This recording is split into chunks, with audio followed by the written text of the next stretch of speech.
Dignitas hominis, amor, verdad, es el gozar, no el poseer, lo que nos hace felices. Montaigne, Los ensayos 1. La voz de los clásicos.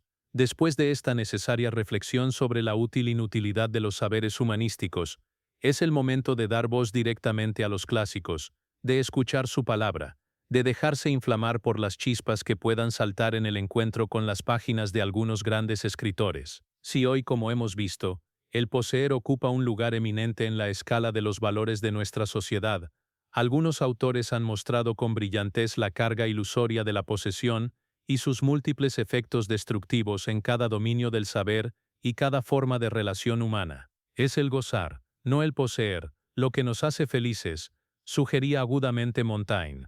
Y para ofrecer solo algún ejemplo entre los más elocuentes, quisiera detenerme en particular en tres temas, que por razones diversas han tenido y tienen un peso extraordinario en la vida de los hombres: la dignitas hominis, el amor y la verdad. Estos tres dominios, en los que el poseer se revela por sí mismo, como una fuerza negativa y devastadora, constituyen pese a todo el terreno ideal donde la gratuidad y el desinterés pueden expresarse de la manera más auténtica. 2. Dignitas hominis, la ilusión de la riqueza y la prostitución de la sabiduría. ¿Acaso la dignitas hominis puede realmente medirse según el criterio de las riquezas poseídas? ¿O bien se funda en valores independientes de cualquier vínculo asociado al beneficio y la ganancia? Para responder a estas cuestiones, los ensayos quisiera partir de una colección de cartas atribuida a Hipócrates, en la que el célebre médico se ocupa de la supuesta locura de Demócrito. Se trata de un relato epistolar construido sobre una paradójica inversión de papeles.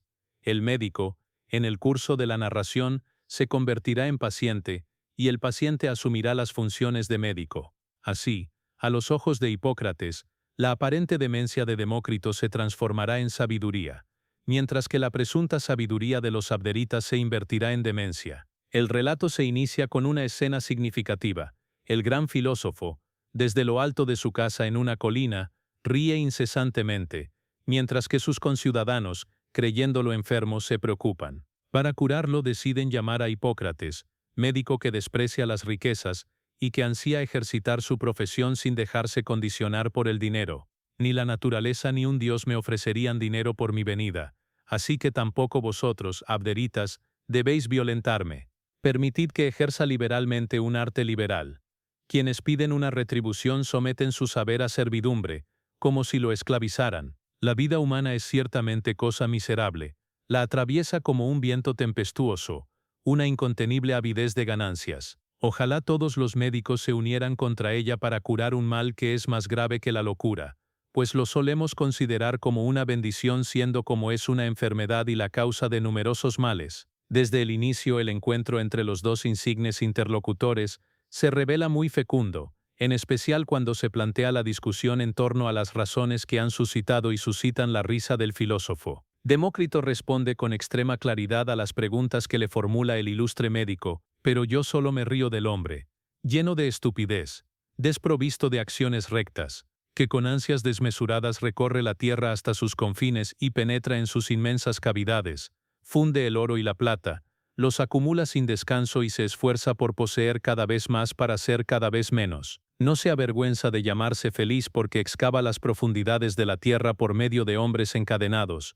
Entre ellos, algunos mueren a causa de los derrumbes de tierra, otros, sometidos a una larguísima esclavitud, viven en esta prisión como en su patria, buscan oro y plata, hurgando entre polvo y desechos, desplazan montones de arena, abren las venas de la tierra para enriquecerse, despedazan la madre tierra. Las reflexiones de Demócrito no solo impresionan a Hipócrates, sino que nos iluminan, a siglos de distancia, también a nosotros, lectores del nuevo milenio. Despedazar la madre tierra para extraer oro y plata, causar la muerte de seres humanos para acumular riquezas, significa comprometer el futuro de la humanidad.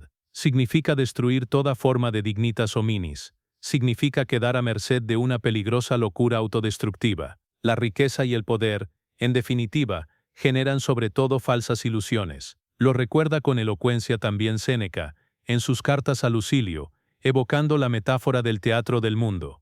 Los ricos y los poderosos son felices como pueden serlo los actores que representan el papel de rey sobre un escenario. Acabado el espectáculo y desechados los hábitos regios, cada uno vuelve a ser lo que en verdad es en la vida de cada día. Ninguno de esos personajes que ves ataviados con púrpura es feliz, no más que aquellos actores a quienes la pieza teatral asigna los distintivos del cetro y la clámide en la representación. En presencia del público caminan engreídos sobre sus coturnos. Tan pronto salen de la escena y se descalzan vuelven a su talla normal. Ninguno de esos individuos, a los que riqueza y cargos sitúan a un nivel superior, es grande. 3.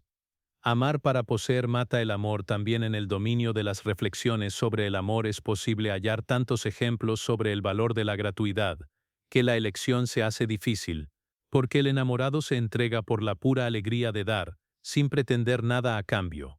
El amor auténtico se convierte así en expresión del encuentro entre dos seres que avanzan libremente el uno hacia el otro. Lo que los une es un lazo desinteresado, es el valor del amor en sí, capaz de extirpar todo interés individual y toda forma de egoísmo. Y si el amor se ofrece como un don de sí mismos, nos lo recuerda el sabio bereber en Ciudadela de Antoine de Saint-Exupéry, no supondrá ningún sufrimiento. No confundas el amor con el delirio de la posesión, que aporta los peores sufrimientos, porque al contrario de lo que sostiene la opinión común, el amor no hace sufrir. En cambio, el instinto de propiedad hace sufrir, lo que es contrario al amor.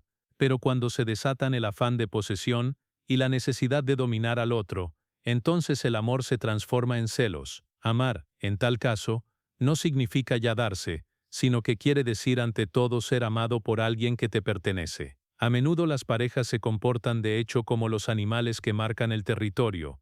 Para poseer tienen necesidad de ensuciar, y a veces, según Michel Serres, también en el matrimonio la propiedad equivale a la esclavitud. Se trata todavía de la marca.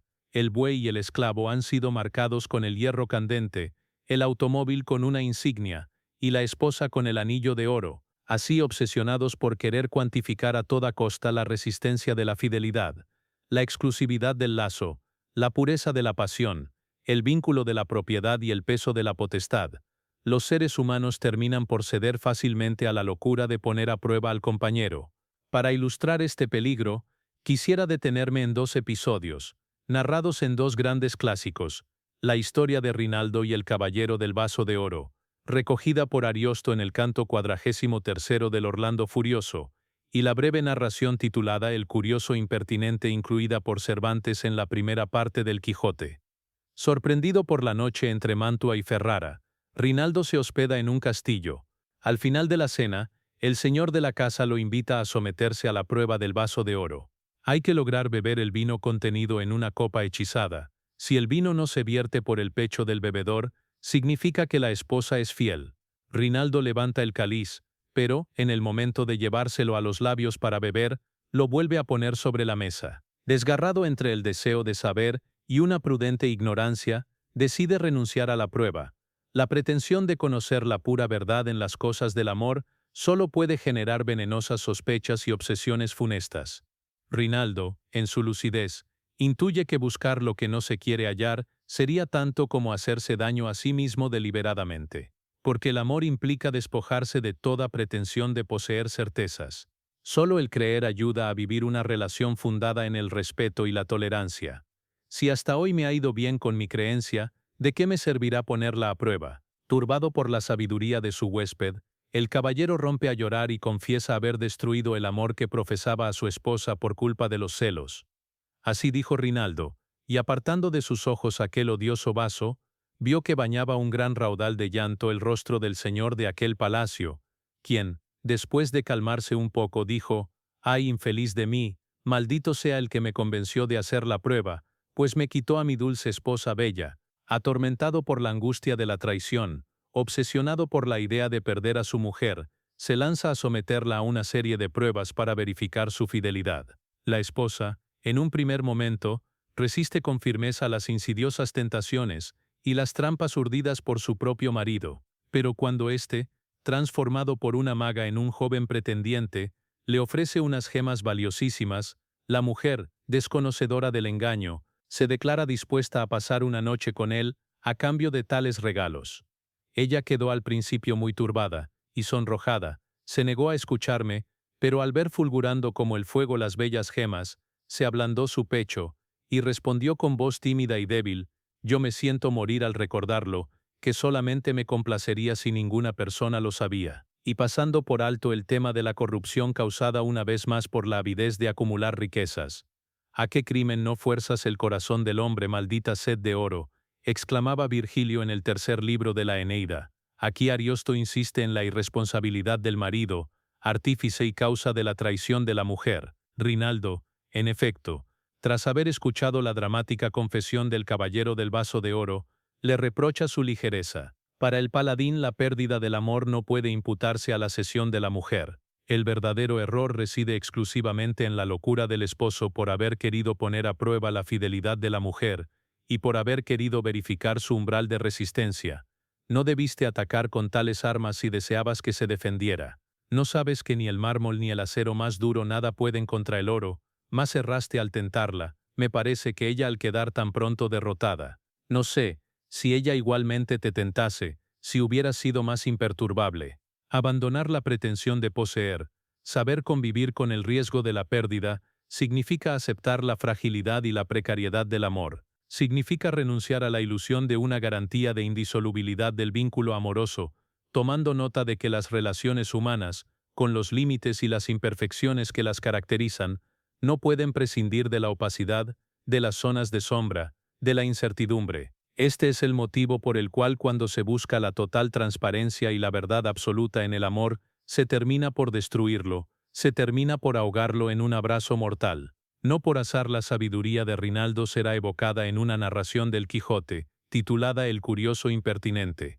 En ella Cervantes pone en escena a dos amigos fraternales, Lotario y Anselmo. Este último desposa a la bellísima Camila, y mientras la joven pareja vive su feliz historia de amor, la carcoma empieza a corroer por dentro la serenidad de Anselmo, una mujer que no está expuesta al peligro de las tentaciones, y que no tiene ocasión de mostrar su honestidad, puede ser considerada verdaderamente fiel. Porque ¿qué hay que agradecer?, decía él, que una mujer sea buena si nadie le dice que sea mala. Qué mucho que esté recogida y temerosa la que no le dan ocasión para que se suelte, y la que sabe que tiene marido que encogiéndola en la primera desenvoltura la ha de quitar la vida. Ansí que la que es buena por temor o por falta de lugar, yo no la quiero tener en aquella estima en que tendré a la solicitada y perseguida que salió con la corona del vencimiento. Así, Anselmo, obsesionado por los celos, pide a su amigo que tiente a Camila para poner a prueba su fidelidad. Lotario se niega y aduce poderosos argumentos con el en de disuadirlo.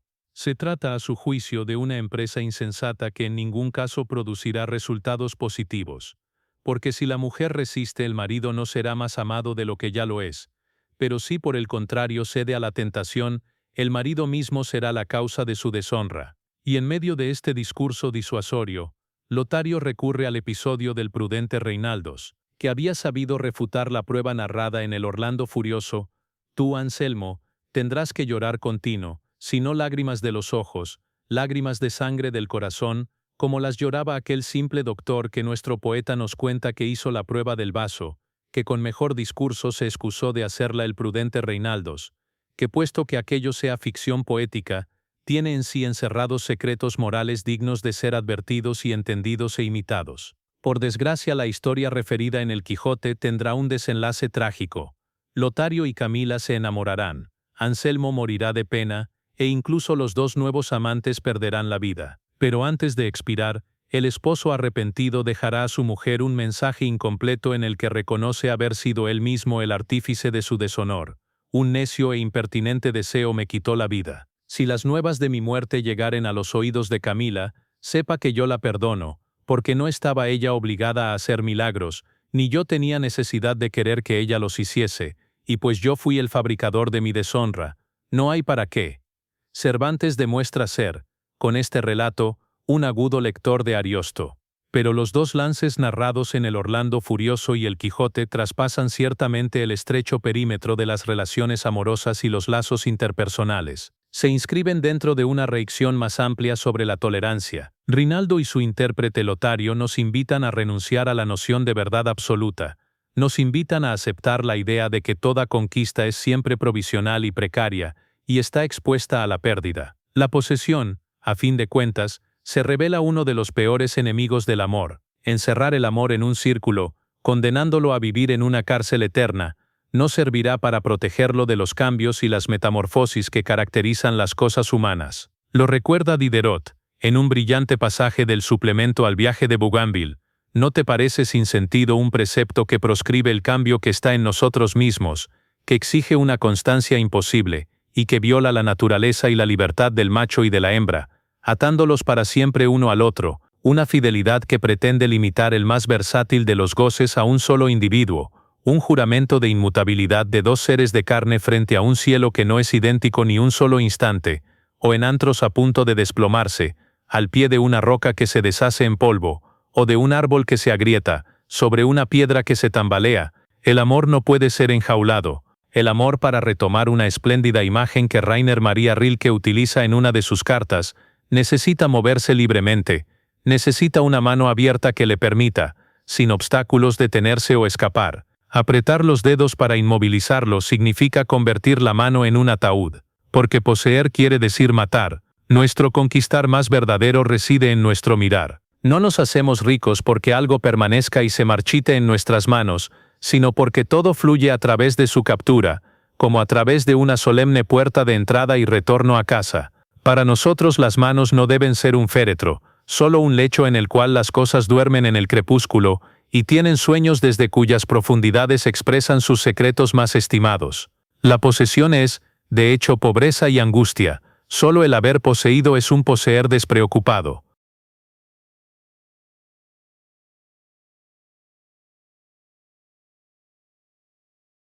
4. Poseer la verdad mata la verdad. Del tema del amor al de la verdad.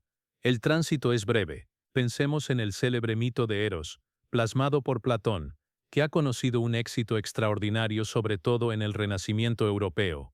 En el banquete, en efecto, el filósofo es comparado con Amor, porque ambos están condenados a un eterno movimiento entre opuestos.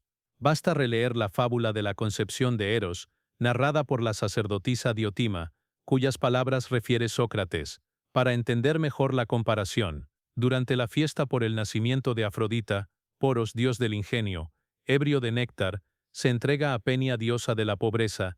De su unión nace Amor, destinado, a causa de las opuestas cualidades de sus padres, a perderlo y adquirirlo todo. Ni mortal ni inmortal, ni pobre ni rico, Eros ejerce un papel de mediador, de manera que logra representar simbólicamente la condición del filósofo, siempre suspendida entre la ignorancia y la sabiduría. Situado entre los dioses, que no buscan la sabiduría porque la poseen, y los ignorantes, que no la buscan porque creen poseerla, el verdadero filósofo, amante de la sabiduría, intentará aproximarse hasta ella persiguiéndola durante toda su vida. Giordano Bruno retoma de una manera original esta imagen de la quete filosófica y la lleva a las últimas consecuencias. En los heroicos furores, en efecto, se apropia de los esquemas clásicos de la poesía de amor para adaptarlos a su búsqueda de la sabiduría, caracterizada por el deseo insatisfecho del camante que intenta abrazar a la inalcanzable amada. La relación amorosa es utilizada para representar el heroico periplo del furioso hacia el conocimiento. Animada por una inagotable pasión, esta milicia se convierte así en expresión de una imposibilidad, de una privación, de una casa marcada por la inaprensibilidad de la presa. El filósofo enamorado de la sabiduría sabe bien que su única vocación es la de perseguir la verdad. Por tanto, afirma Bruno en De Inmenso, mientras consideremos que resta alguna verdad por conocer y algún bien que alcanzar, continuaremos buscando otra verdad y aspirando a otro bien. Así pues, la indagación y la búsqueda no cesarán con la consecución de una verdad limitada y un bien definido. Para Bruno, la casa de la sabiduría es una operación puramente humana y racional. Nada de milagros, prodigios, magias, abstractos misticismos, promesas de quiméricas uniones con la divinidad, garantías de otra vida sobrenatural. La insaciabilidad del furioso se funda en la inconmensurable desproporción que existe entre un ser finito y un saber infinito. Pero esta continua tensión para abrazar el saber en su totalidad puede elevar al hombre a conocer los más profundos secretos de la naturaleza y a brindarle la posibilidad de ver con los ojos de la mente, aunque solo sea por un momento, la unidad en la multiplicidad.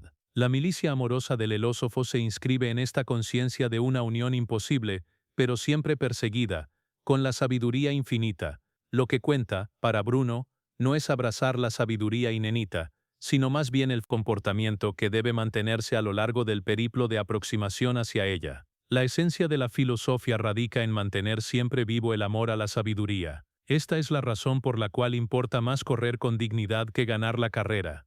Añádase a esto que aunque no sea posible llegar al extremo de ganar el palio, corred sin embargo y haced todo lo que podáis en asunto de tanta importancia, resistiendo hasta el último aliento de vuestro espíritu. No solo es alabado el vencedor, sino también quien no muere como un cobarde y poltrón. No solo merece honores el único individuo que ha ganado la carrera, sino también todos aquellos que han corrido tan excelentemente como para ser juzgados igualmente dignos y capaces de haberla ganado, aunque no hayan sido los vencedores. Todos los verdaderos cazadores saben, como declara Montaigne en una bellísima página de los ensayos, que el verdadero objetivo de la caza es la persecución de la presa, el ejercicio mismo de la venación. La persecución y la caza corren propiamente de nuestra cuenta, no tenemos excusas si las efectuamos mal y fuera de propósito. Fallar en la captura es otra cosa, porque hemos nacido para buscar la verdad, poseerla corresponde a una potencia mayor. El mundo es solo una pégula de indagación.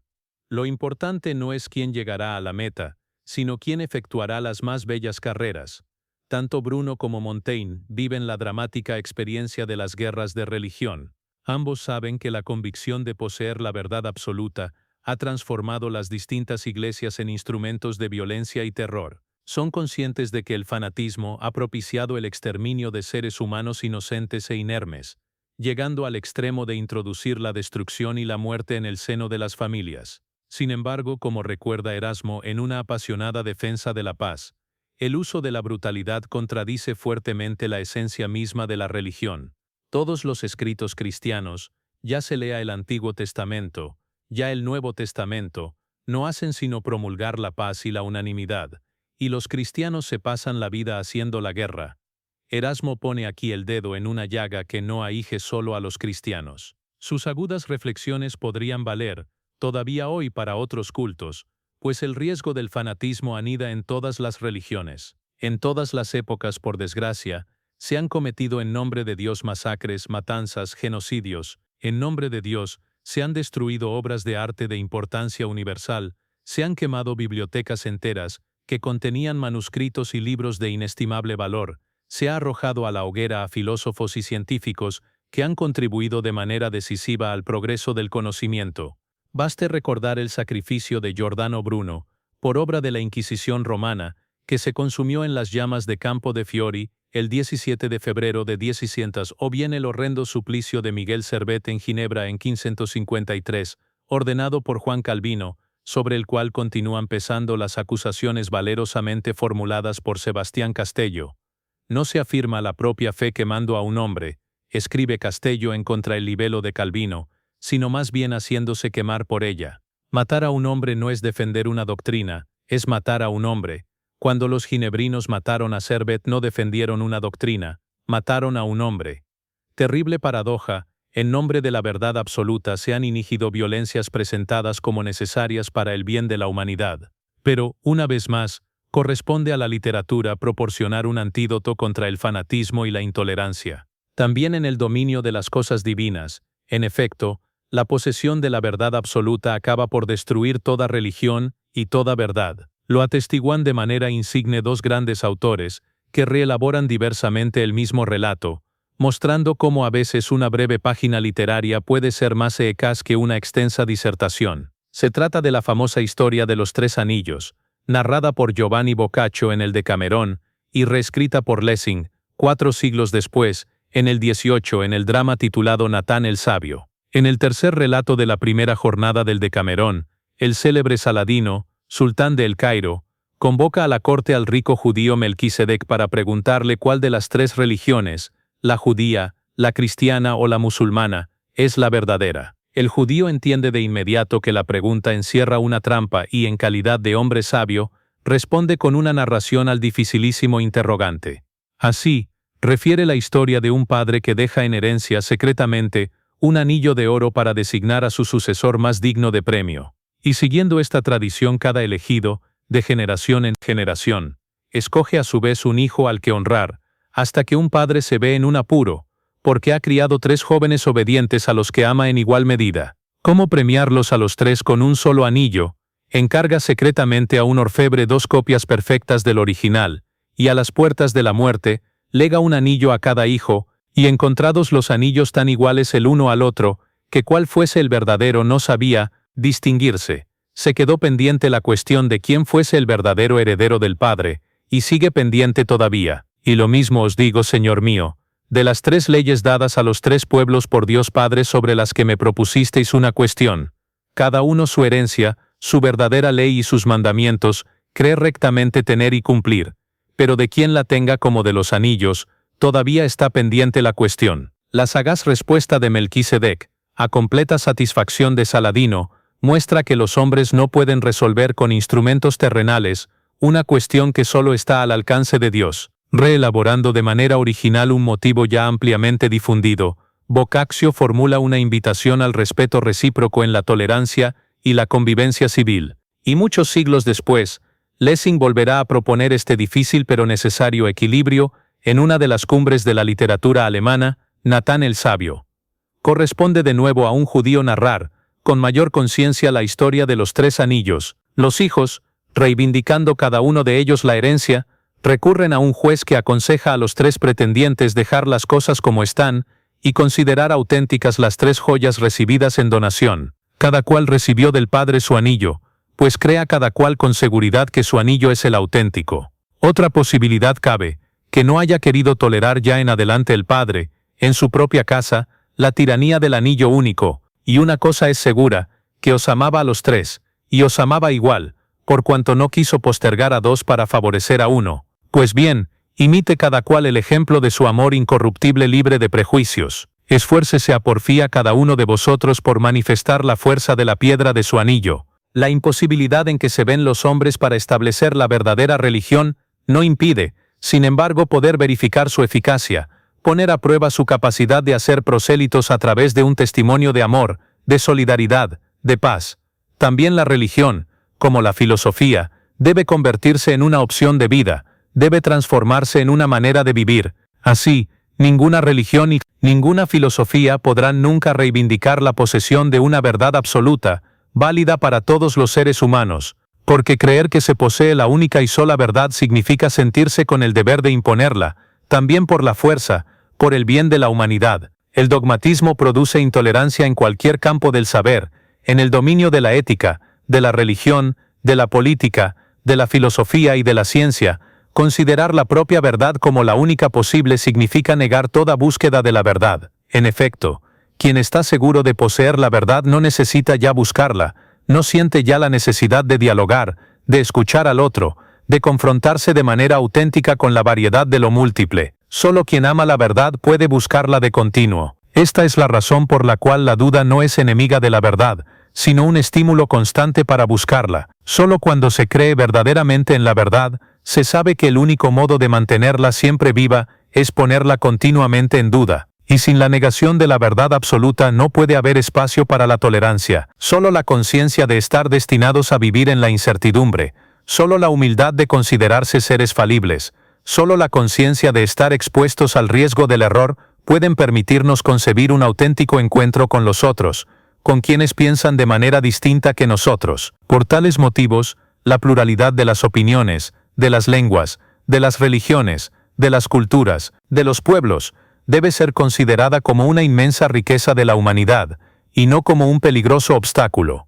Esta es la razón por la cual quienes niegan la verdad absoluta no pueden ser considerados nihilistas, situados entre los dogmáticos, que creen poseer la verdad absoluta, y los nihilistas, que niegan la existencia de la verdad. Se ubican, equidistantes, quienes aman la verdad al punto de buscarla sin descanso. Así, aceptar la falibilidad del conocimiento, confrontarse con la duda, convivir con el error no significa abrazar el irracionalismo y la arbitrariedad. Significa, por el contrario, en nombre del pluralismo, ejercitar el derecho a la crítica, y sentir la necesidad de dialogar también con quien lucha por valores diferentes de los nuestros. Apasionado defensor de la libertad de imprenta contra toda forma de censura, John Milton nos recuerda que la verdad debe ser considerada como una fuente que emana Quien está acostumbrado a la reacción, escribe en Areopagítica, sabe bien que nuestra fe y conocimiento progresan a través de su ejercicio, como lo hacen nuestros miembros y nuestra complexión física. En las Escrituras se compara la verdad con una fuente caudalosa. Si sus aguas no huyen en movimiento continuo, acaban por corromperse en una charca fangosa de conformidad y tradición. Para Milton, aquellos que recurren a la justicia armada con el pretexto de defender la verdad, no hacen otra cosa que matarla definitivamente. Y matando la verdad, acaban por matar también la libertad. Del mismo modo, recíprocamente, cuando se mata la libertad, acaba haciéndose imposible la búsqueda de la verdad. Dame la libertad de saber, de expresarme, de discutir libremente según mi conciencia, por encima de todas las otras libertades, añade en Areopagítica. Esta libertad de discusión le permite al hombre reunir los fragmentos dispersos de la verdad, seguir firmes en la búsqueda de aquello que no conocemos por medio de aquello que ya sabemos, arrimando siempre una parte de la verdad a otra a medida que la vamos descubriendo, pues todo su cuerpo es homogéneo y proporcionado. Esta es la regla dorada de la teología, como lo es de la aritmética. Habría aún mucho más que decir. Lejos de cualquier posible conclusión, me gustaría sin embargo acabar provisionalmente con una bellísima cita de Lessing en la que, una vez más, se hace hincapié en la necesidad de buscar la verdad. La valía del ser humano no reside en la verdad que uno posee o cree poseer, sino en el sincero esfuerzo que realiza para alcanzarla, porque las fuerzas que incrementan su perfección solo se amplían mediante la búsqueda de la verdad, no mediante su posesión. La posesión aquieta, vuelve perezoso y soberbio. Si Dios tuviera encerrada en la mano derecha la verdad completa y en la mano izquierda nada más que el continuo impulso hacia ella, aun con la condición de equivocarse siempre y eternamente, y me dijera, elige, yo me inclinaría con humildad hacia su izquierda y diría, dame esto, Padre, la verdad pura solo te corresponde a ti. Palabras, estas de Lessing, como las de los otros autores que hemos leído más arriba, capaces de hacernos vibrar las cuerdas del corazón, de testimoniar hasta qué punto la pretendida inutilidad de los clásicos puede revelarse, por el contrario, como un utilísimo instrumento para recordarnos a nosotros y a las futuras generaciones, a todos los seres humanos abiertos a dejarse entusiasmar, que la posesión y el beneficio matan mientras que la búsqueda desligada de cualquier utilitarismo puede hacer a la humanidad más libre, más tolerante y más humana.